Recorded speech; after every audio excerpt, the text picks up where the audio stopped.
Okay, so this is an instructional video that we'll need to follow in order to create the plot for the first assignment. We'll start as we always do from the D2L homepage for the course, and we're going to click on the content menu. From the content menu, you'll notice all these different folders. These are the folders with the slides in them and everything else. We are currently in the course policies area with the attendance policy and the syllabus. But we're looking for assignment 1, so let's pull up assignment 1, and you'll see in this file we'll have a PDF with the instructions. You'll have this data file that we're going to be using. This is the actual template for the assignment that you'll complete to turn it in. It's just a Word document with a kind of header and the different section headings that you'll replace and make headings, and it's got a reference section and a place to put the plot in. Then we have a style manual that you'll need to follow, and then several readings and links associated with polarity and the topic of polarity. Okay, so from this menu, let's go ahead and download the assignment data. So in an Apple, we can just kind of click that button and download it. It'll pop up here. It'll take a while to pull.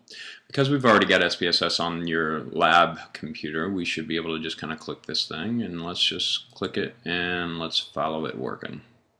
See, it'll activate this SPSS statistics. It might take a little bit here, but eventually we'll get a data set that pops. Okay, so after your file opens up, you'll be in the SPSS format. And so there's a big front of it that looks like the spreadsheet. There's a variable view on the back side. We won't need to work with this very much, if at all, because it's already set up for you. But essentially it's like a spreadsheet, and it allows us to do certain things like plotting. Here what I've got is across the rows we've got the Congress. I limited it to the kind of first Congress after the Civil War, which was 40th Congress, year ended 1868. We have some ID information, we have some state level information, and then we have all those different people from those states, right? So there could be a couple members of the House of Representatives, and then the District Zeros are the senators. And so these are the House members and senators from Connecticut in 1868. This last column is really the ideological measure. It's a measure that basically ranges from -1 for the most liberal to +1 for the most conservative, and it's these kind of DW nominate values. And so we have all of these members of Congress, members of the House and Senate from 1868 all the way down to, let's go, I have to use the big one because it's kind of a big file, all the way down to the 108th Congress, I believe. Let's see, 112th Congress. So it goes all the way through 2012. So from this data, we have a quantitative measure of how liberal or conservative these members of Congress are. And we also have some information on the parties. So party 1 is positive here, so those are Republicans. 2s are negative, those are the Democrats, right? So we're going to ask the system to plot us an image of the different party structures over time. So let's talk about how that works. Let's go to Graph. Go down to Legacy Dialogues, and we're going to use something called error bar plots. And we're going to use clustered, and we're going to use summaries for groups of cases. So get all that done, click Define, and we're ready for the next step. So from here, we're going to identify a few variables and tell the computer what to plot. So the first one that we're interested in is this one at the very bottom, that ideology measure, and that's going to be our primary variable. Our category access is going to be a temporal measurement because we're interested in kind of how that ideology changes over time.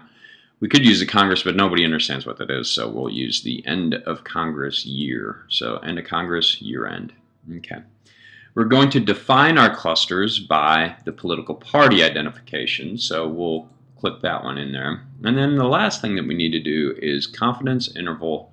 We're going to map this, and so I want to include it for the standard deviation, and you'll see what that does. It kind of gives you an idea of where the mean of the party is in Congress and the range of values around that mean. So it's very useful to understand polarity and overlap. Okay.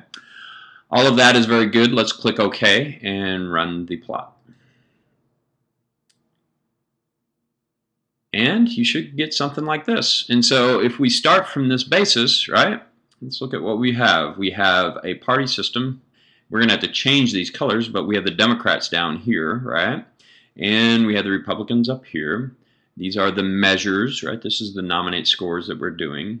The little circles are the mean, and the range around that mean is the standard deviations. It's a 95% confidence interval. So most of the members of that party were 95% sure that those members are within that graphed range. So over time, what you see is we see this period between the 1930s and basically the late 1980s, 90s of overlap. And then you see this kind of current era of polarization. We're going to completely change this plot and make it very nice looking for our analysis, but that's the beginning process. So let's start fixing this picture and making it correct. The first thing I'm going to do is I'm going to expand this output menu, and then I'm going to go in and I'm going to click this window, and I'm going to double click it, because what that's going to do is it's going to bring up an editor. All right, so it'll bring up this editor, and then you'll have a properties menu over there. I'm going to put that window in the corner, and I'm going to go down here to the corner, and I'm going to drag this out a little bit because I'm going to get ready to change the size of this. Okay.